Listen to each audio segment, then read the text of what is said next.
welcome. Today is all about Stoic strength. And the Stoicism is like one of the things that is the best philosophy that I've ever known. I absolutely love it. And it's all about mastering resilience, focus, and growth for your business health. It's all about practical steps for building a mindset that thrives under pressure. So we all know, no pressure, no diamonds. So, and as whilst we all, are aiming for a happy, easy going life, let's be frank, it never is that, is it? So, this comes, 2,500 years ago, at least, of thinking and practical application. So, it's absolutely my favourite philosophy. So welcome to those of you who haven't joined us before. This is our dojo, the place where we come to learn and grow and get into action around with this. So it's not about, taking this on and doing nothing about it. It's about being in action. I'm Tony. Ian, do you want to introduce yourself?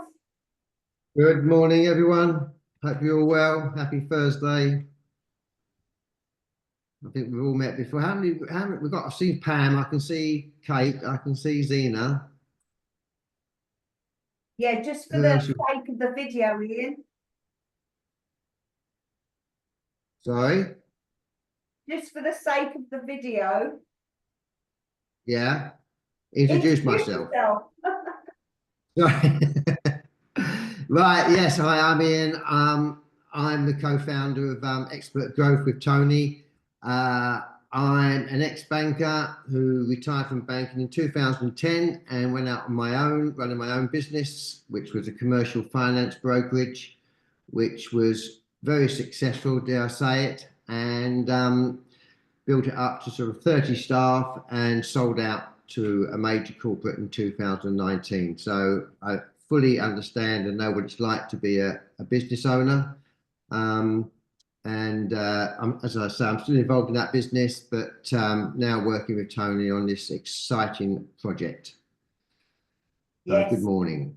Fantastic. Yeah, so I'm Tony. I have been working with business owners and entrepreneurs since 1988. So quite a while now. And during that time, I've also started my first business back in 1995, and I've had a couple of businesses before then. Practically, like a lot of women do, in the background, doing lots of work and lots of development on the business, but it was my husband's business. So I was kind of, I just do the books kind of woman, but actually I didn't. I did a lot more than that. So I've worked in business for a long time, behind the scenes, before finally starting up my own business in 2012. I cannot believe that time has gone. And I've been working with, apart from a brief stint in corporate, working with SMEs. Even in the corporate world, I worked with a lot of SMEs who were suppliers to our business, and who helped me develop some of the programs that I was developing in the corporate world. So yeah, I've had the ups and downs, ins and outs, the high days, the low days, the tears, the laughter, everything in between. So yeah, that's us. So today's objective is 10 big ideas again to help you overcome setbacks and come back stronger. We'll mention it again, and I'm sure you'll see some very similar things that we've done over the last 9 weeks before, because nothing's new, is it really? But it's about how do we apply that ancient wisdom to our everyday problems today. They had the same problems then, believe it or not. So, as usual, drop your details in the chat. Let us know who you are, where you're from, why you're here. What is it that you want to learn? What is it that you need to put into practice? while I dive into big idea number one. So this, I love this, it's the cast of characters for Stoicism. And there's the founder, and there's three primary teachers for the Stoics. And everything around Stoicism, and even things like cognitive behavioral therapy, all come from this, okay?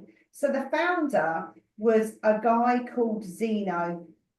And after losing everything in a shipwreck, he arrived in Athens and decided to make his greatest setback, which was the shipwreck. He decided to make that his biggest and greatest transformation. So you can kind of get the idea of the guy by, you know, that's what he was thinking. So unlike other philosophies that were sort of theoretical, Stoicism is about practical wisdom and everyday life. And so at the beginning, it was called Zenonism. And he used to practice in Athens in an area where all the columns are, and that was actually where the name, a Stoic is actually a column, you know, it's like rigid, it holds everything up. And so that's where the name actually came from, the Stoicism. And then we have Seneca, who was a Roman statesman who basically wrote about time management, wealth, and leadership. And Epictetus, who was a former slave that fought for freedom and then got his freedom and became, you know, an amazing teacher, a renowned teacher. So a lot of the work that comes from Epictetus comes through to Marcus Aurelius. We probably all know Marcus Aurelius from the film The Gladiator. So he's the wise sage in the Gladiator. But he was the Roman emperor who applied Stoicism. So he wasn't around at the time of Epictetus, but he applied all of his learning to what he did as probably renowned as one of the greatest emperors that there were. And he wrote in his personal journal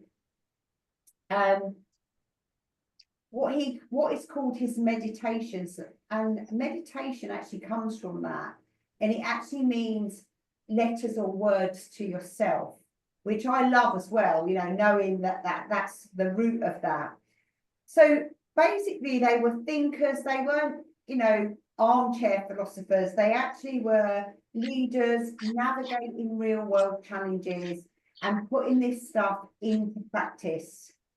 After my own heart, or am I after their hearts? I don't know, but it's all about getting into practice. So Zeno, the founder, Seneca, Epictetus, and Aurelius. I've just realised that's spelt wrong, but anyway, who cares about spelling? Okay, Ian.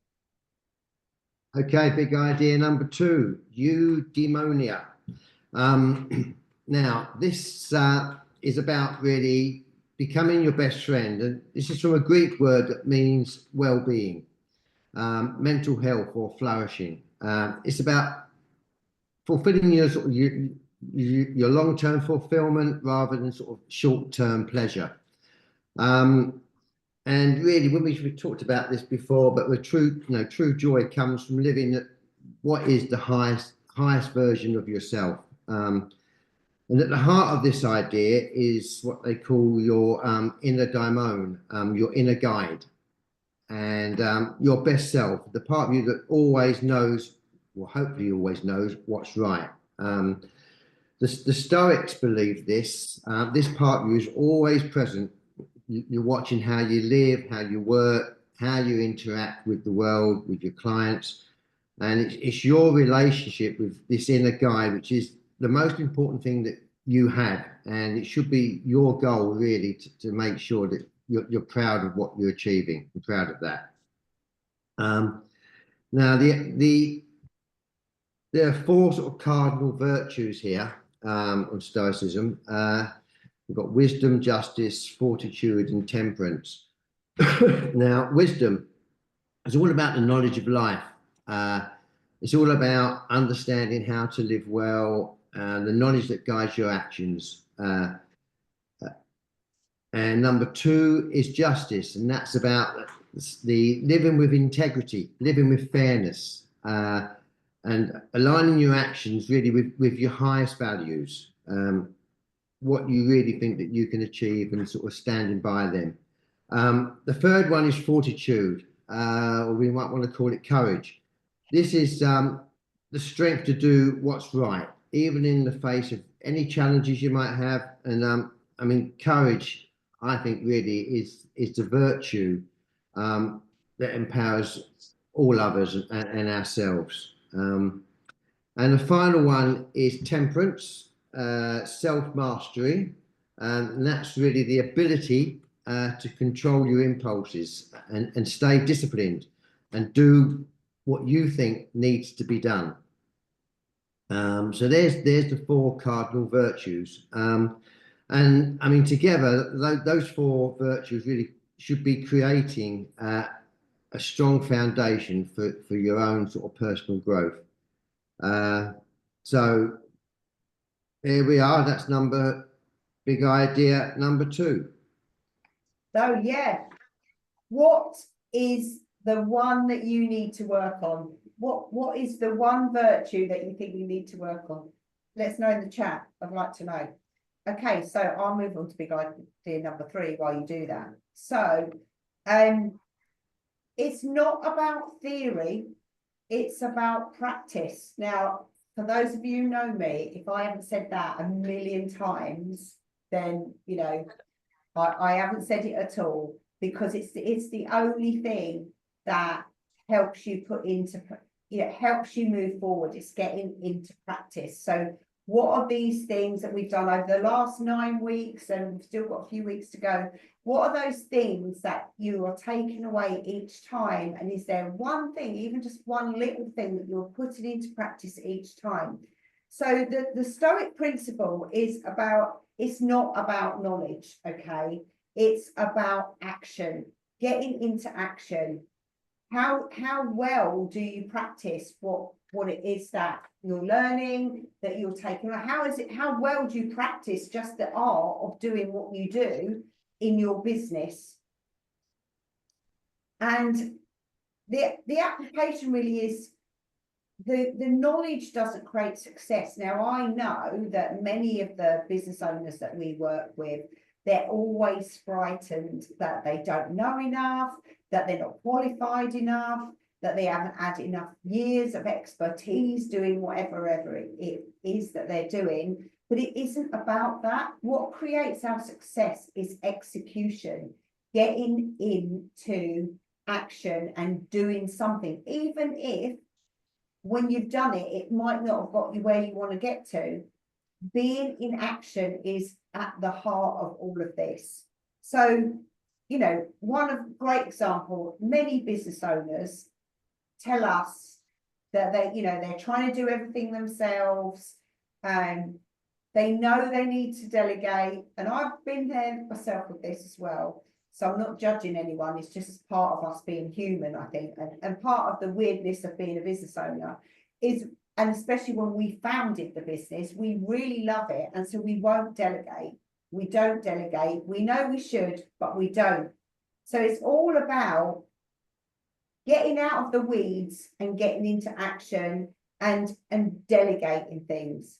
And success isn't about learning more. It's about applying what you already know. Okay, so it's remembering that with us comes all of that time served and the grey hair to prove it, and actually putting some of that stuff into practice. You know, most of the stuff that we talk about, we all really know. Fundamentally, we know what we need to do. Okay, but it's about the taking action. Sometimes it's about the accountability and having a nice, a group of people who are on the same journey together.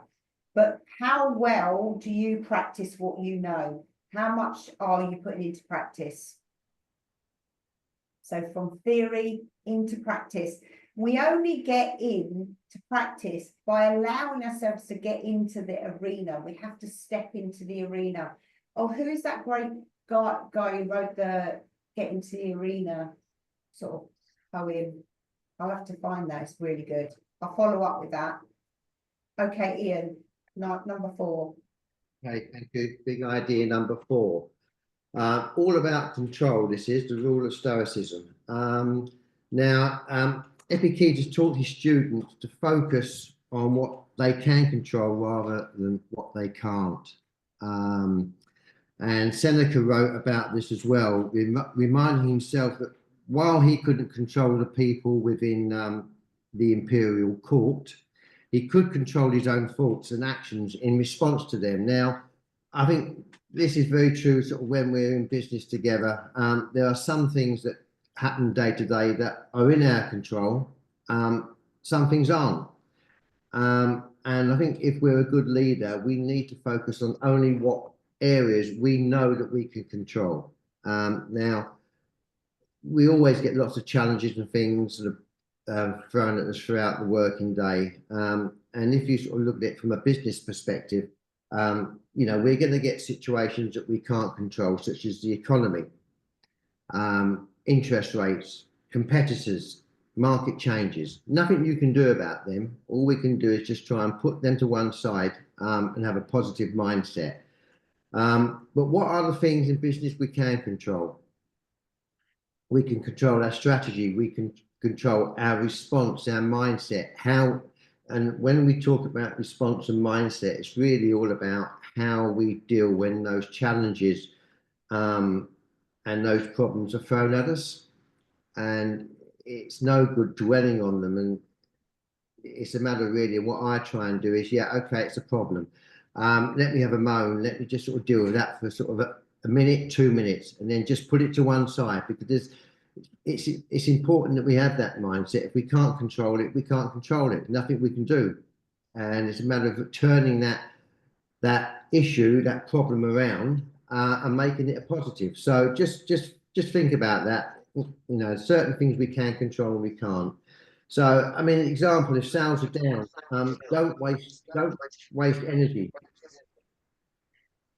Like, I'm getting some feedback from somewhere. Can you hear me okay? Yeah. Yeah, okay.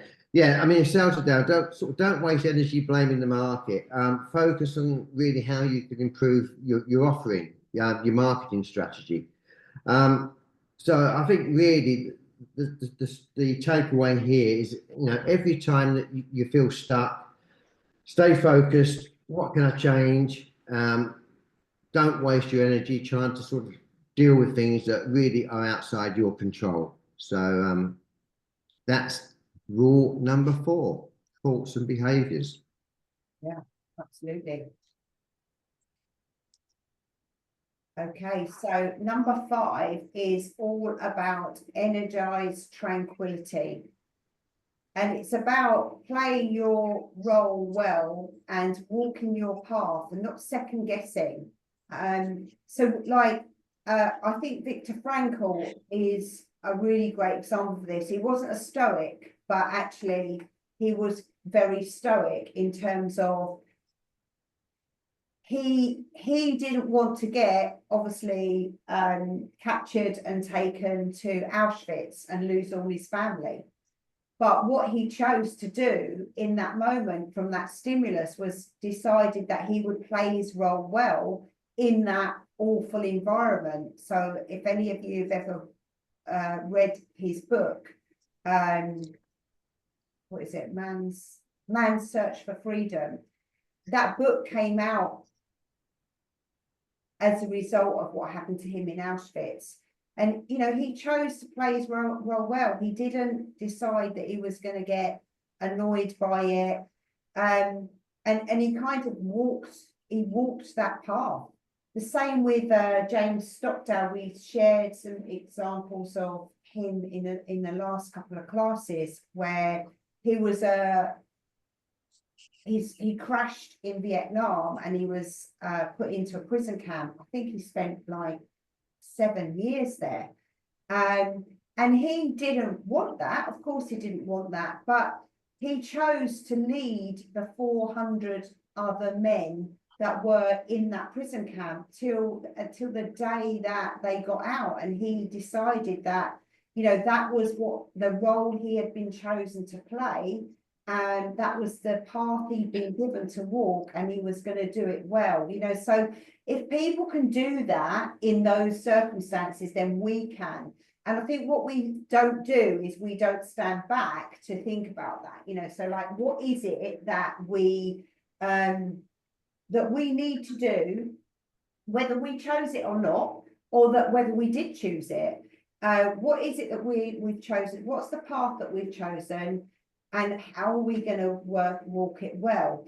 And the balance here as well is this energized tranquility, which I love. I kind of think it's like you've got levity and you've got gravity. So you're not hovering and you're not stuck to the ground, but you're actually quite tranquil. You're energized by what it is that you're going towards. And the Greeks called this euthymia. Now, this is, you know, and it actually does mean energized tranquility. Unfortunately, nowadays it's used as a word for people, the state that bipolar people are in when they're not down and they're not up. They're in this state of euthymia, which is hopefully they're kind of energized, but it doesn't mean exactly the same as what it was meant to mean. Okay, so it's like, how can we hold that position no matter what is going on, no matter what life is throwing at us, whether we like it or not? It's about, you know, accepting it and playing that role as well as we can. And you know, and it links to what Ian just said, is about within our control. and it's really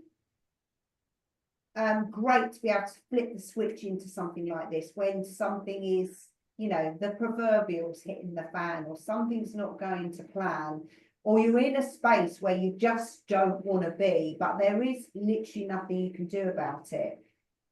We can, as humans, like just regurgitate that and play that over and over and over and over and over in our mind, kind of thinking, I don't want to be here, I don't want to be here, this is not fair, I didn't choose this, it's not my fault, it's because of X, Y, and Z outside of me. But actually there is nothing we can do about it. So if we can flip the switch and say, right, okay, I'm going to get into this space of euthymia, energized tranquility, you're in a much better mindset to move forward. And if you can practice that, you know, flipping that switch, it's a really great way of, you know, being able to get to that space quicker than you could before. So when was the last time that, you know, that sort of hesitation, that perfectionism killing your momentum, when was the last time that actually lost you an opportunity, maybe? Think about that. And we go on to number 6. I'm just going to Okay. check The reserve clause. Once again, about all things that perhaps aren't in our control. This is a classic Stoic principle that sort of helps us think about maintaining our calm and our balance. And whenever we move on, set new strategies, set new goals in our business, or take any action, we have to think about certain things. You know, if fate allows, God willing, if circumstances permit, because there are going to be things sometimes that won't necessarily go to plan. And it's important that, you know, we are positive when we plan things. We plan as though we're going to be a winner. But it's important to have some kind of backup strategy. So really what we're looking at here is that we are going to set ambitious targets, and we're going to work hard to achieve them. but there are things that will happen that are not within our control, as we said earlier. So, I mean, the mindset here really is to reduce the stress and bring that sense of calm confidence, and just think, yeah, that sometimes the actions that we set, things aren't necessarily always going to happen the way we wanted them to. Phil Stutz, the author of a book called The Tools, he says that if you want absolute certainty, be prepared for absolute terror.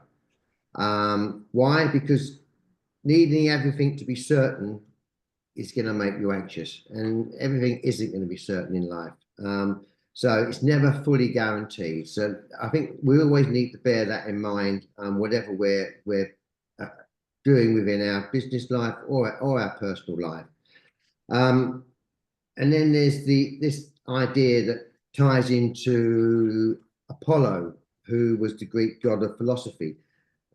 He talks about an archer, and where the archer is responsible for shooting the arrow straight, and they cannot control whether it hits the target. There are wind direction, strength of the wind, other factors that might interfere with what he's trying to achieve. But at the end of the day, he wants to try and hit that target.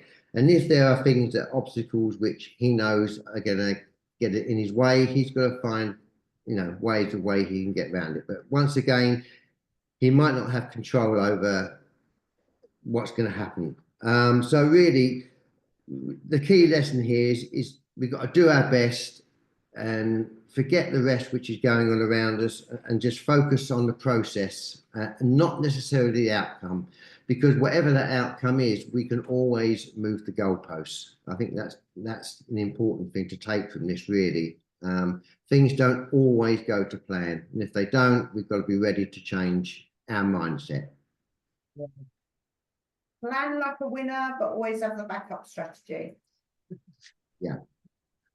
Okay, so I really love this. So anyone who knows, oh gosh, that's a bit on it. Brené Brown, loving what is. This is one of her. So she's like a modern day Stoic, but this does come from the Stoics. So what they said was amor fati, which means love what is, okay, or love your fate. And it's about accepting and embracing reality instead of, resisting it. And they call this the kind of art of acquiescence. So building on what Ian's just said, so we Deo Volente, God willing, our plans will happen, okay?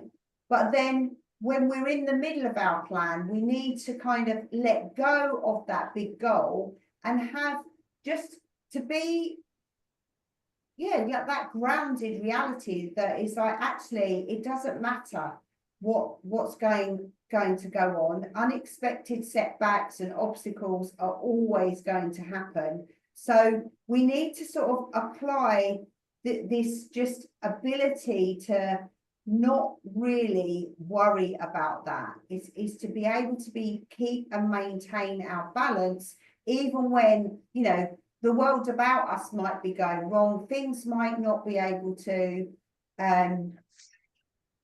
always go your way, but that God willing, we'll get where we want to go. And then when stuff's happened, it's kind of saying, thy will be done. We've got where we've got to. We either got where we wanted to, or it isn't quite there yet, but it is what is. There is nothing, the sum of everything that we've done in the past is where we are today, basically.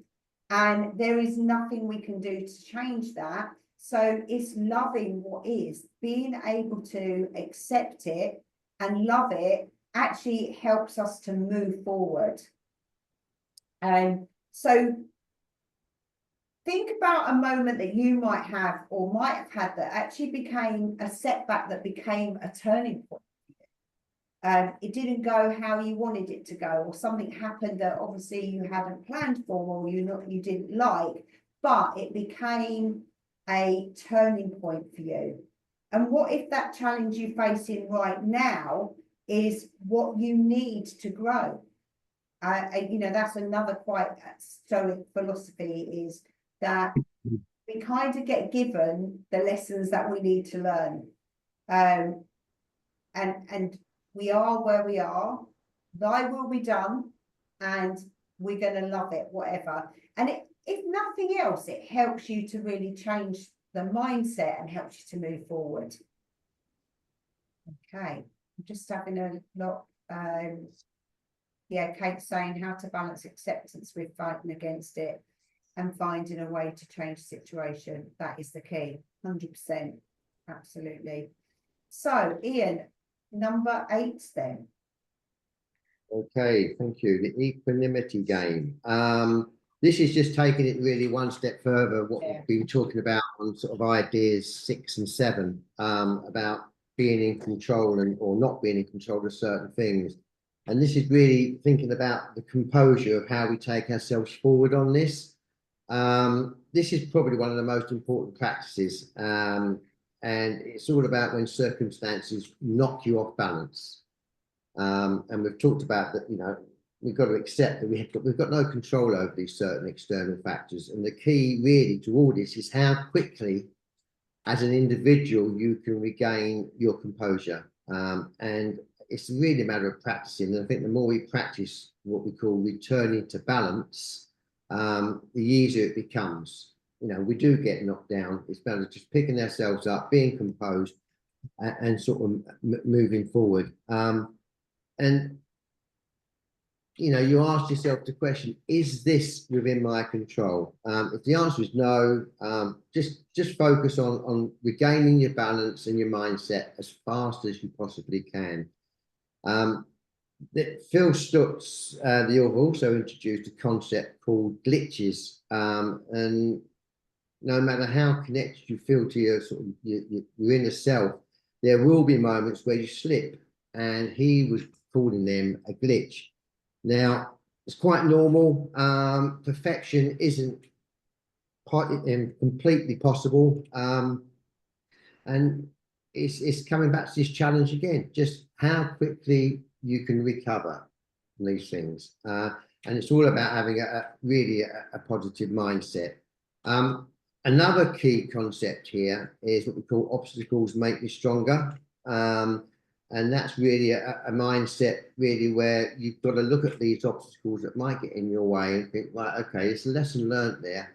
Why has that obstacle appeared? Is it or occurred? Is it due to the fact that something I've done wrong? Is it due to external factors? That doesn't really matter. It's just really, it's all about, I mean, I like obstacles, but it's all about experience. And then you can start just pushing these obstacles to one side as they will occur every day or every week or whatever. But I mean, I think the whole lesson here is just dealing with those obstacles and just really composing yourself, regaining your balance, and thinking, let's move on. It's a massive, really sort of positive mindset there. If you get knocked down, get up and brush yourself down. Get up again. Sorry, someone says that. Yeah, so really, just really, these obstacles are what I would always call an opportunity to grow. So never be afraid of them. They're always a massive learning curve, but it's just a matter, really, the lesson here, just picking yourself up and just getting on with life. That's your. Sorry, Ian. I think we've got a little bit of a time delay, so we keep talking over each other. Yeah. But thanks for that song, whoever was that was singing. Was it you, Kate? I get knocked down, but I get up again. Absolutely. It was, sorry. That's all right. I love it. Yeah. So this is another one that I just absolutely love, the Stoics. Okay, so I really love this one. I don't care. And it's not because I don't care, but for some things I don't care about. And this comes from actually a modern day philosopher. I don't know if any of you know Ryan Holiday. If you've read his book, The Obstacle is the Way. and he's also got a book called The Daily Stoic, which is 366 sort of Stoic inspired sort of paragraphs and thoughts. So there's one for every day of the year, even on a leap year. And he talks about basically saying, being in the position that you are so aligned with what you are doing and what you are focused on, that you just don't care about what's going on in the news, the latest Netflix thing, you know, the latest thing that Trump's done or hasn't done, you know, literally. And for me, that's been a practice of mine for the last 4 years. I do not care about it. If I want to find something that's going on about innovation or business, I will go and search for that. But I'm not going to look around me and listen to all the noise, because I don't care about it. It doesn't help me. I can't control it. And also I know that that interferes with me being the best version of me. I know that it actually winds me up. I know that, you know, it's not just me, but it's so negative that it actually creates negative, you know, feelings for a lot of people. And if you're feeling like that, you can't be your best self. So I banned, you know, those external influences from my life a long time ago. And actually, then COVID happened, or when COVID happened, I started listening in and tuning into all of it again. And I realized how bad it made me feel. So, you know, I've practiced this for quite a long time. It's like trying to be in a position where I don't care what other people think. I don't want to measure myself against what other people do or think of me. I really don't care. And anyone who's done any of my programs or will do any of our programs, I am the antithesis about going and checking out your competition, because I don't care who they are, what they do. They're not me. They're not trying to be me. They're trying to be them. And it doesn't matter. I can't control what they do. I don't want to compare myself to them and then actually send that myself down some sort of downward spiral. So this is what that's all about, really, is just knowing that you are totally on your path with what you want to do, and that you're so passionate and you care so much about that you don't care about what someone might do or say outside of that, you know. And I've got a lot of clients that have really been scared about putting themselves out there on social media and saying what they do and what they care about and who they are, and like, what if someone sees them, and you know, that whole thing stopping them, you know, taking that opportunity to market themselves, worried about criticism. You know, I don't care, and Ryan talks about this. I think Epictetus said this.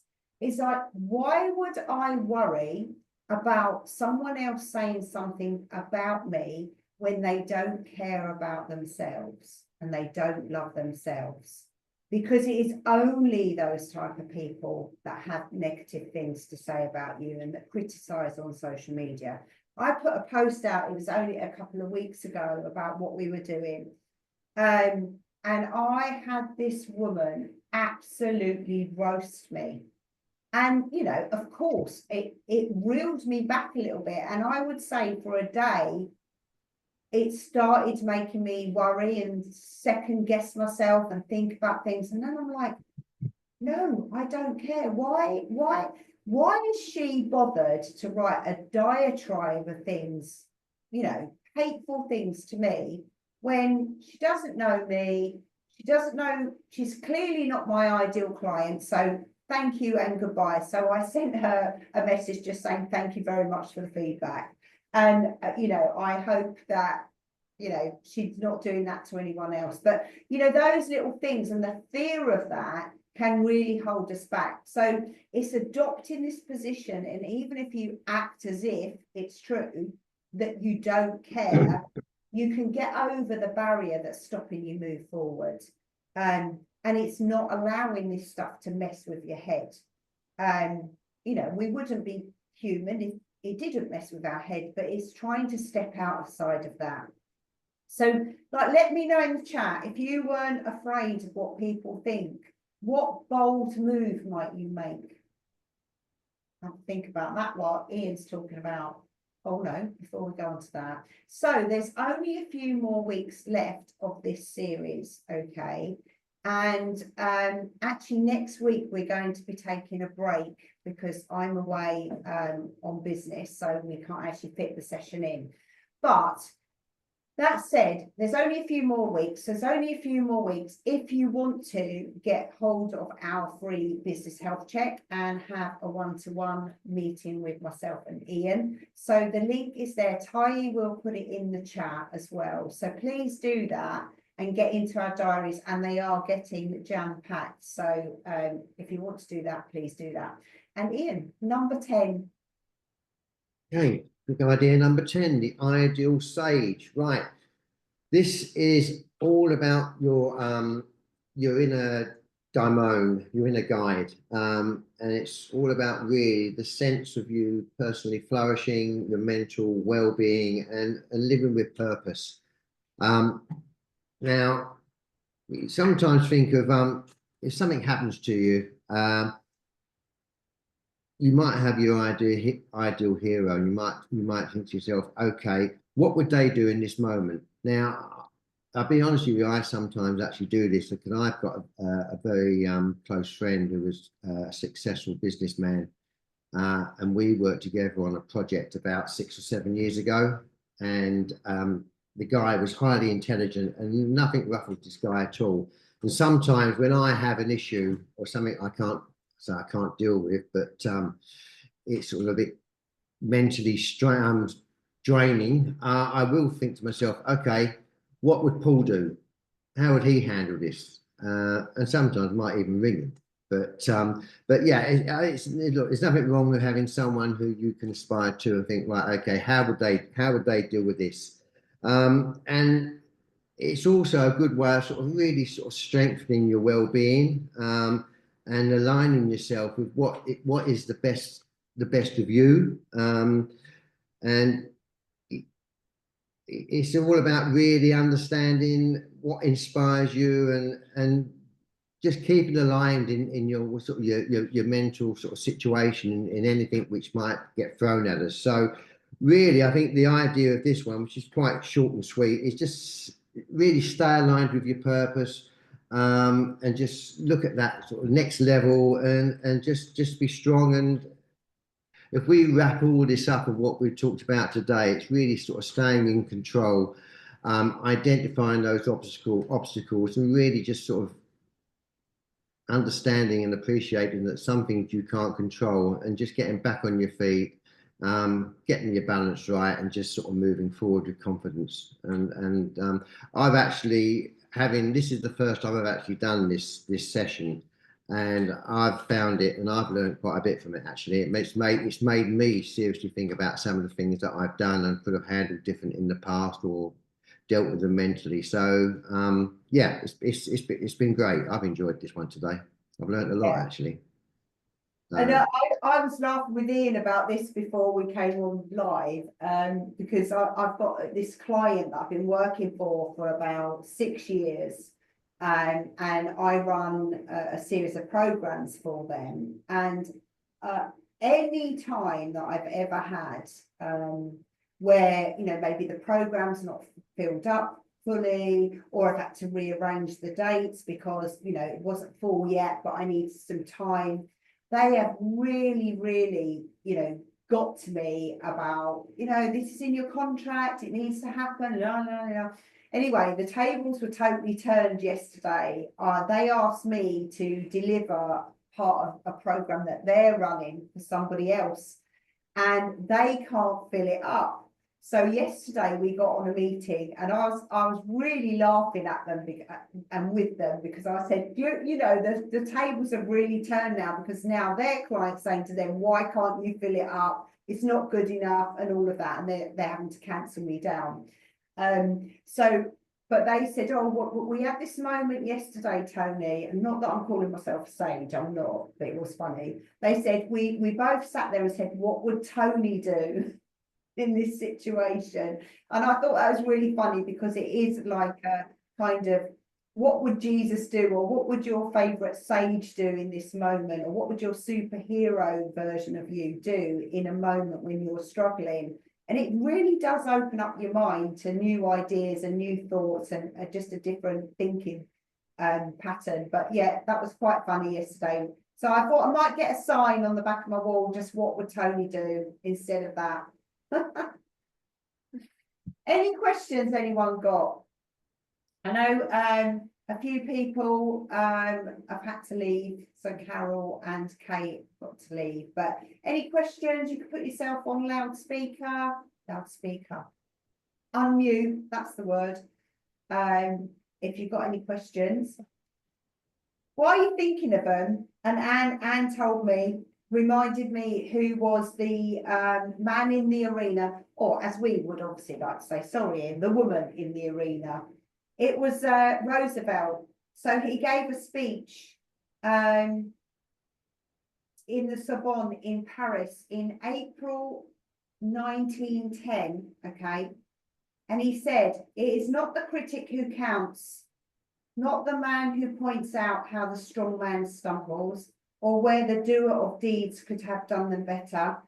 The credit belongs to the man who is actually in the arena, whose face is marred by dust and sweat and blood, who strives valiantly, who errs, who comes short again and again, because there is no effort without error and shortcoming, but who does actually strive to do the deeds, who knows great enthusiasm, the great devotions, who spends himself in a worthy cause, who at the best, in the end, the triumph of high achievement, and who at worst, if he fails, at least he fails while daring greatly. So this is the place. So this his place shall never be with those cold and timid souls who neither know victory or defeat. Great way to end. Love that. So yeah, we're having a week off next week. And then we're going to have to move the week after to a Friday, but yeah, we've got 2 weeks after this. So we will keep you notified. If any of you, I think Zena and Aileen and Anna, you might be from Manchester. Are you Manchester based? Yeah. So the reason I can't do next week is because I will be in Manchester with the Enterprising New team, delivering on Tuesday the 11th a workshop, and then again in Bury on the 20th delivering another workshop. So if you guys wanted to book into that, just contact the Enterprising New team. Sorry, it's only for Manchester, but yeah, if you wanted to do that, then join me, come and see me. Anyway, thank you for a great session. I like Ian. Every time I do this stuff, I love it, because it just, for me, it's just like straightforward, to the point. Let's not put up with any BS. Let's say I don't care about things that are not going our way, and just focus on what it is that we want to do and get in the arena. Let's get some blood and sweat on our face. Sock it to them. Have a great week, and we'll see you in a couple of weeks. Thank 2 you. weeks.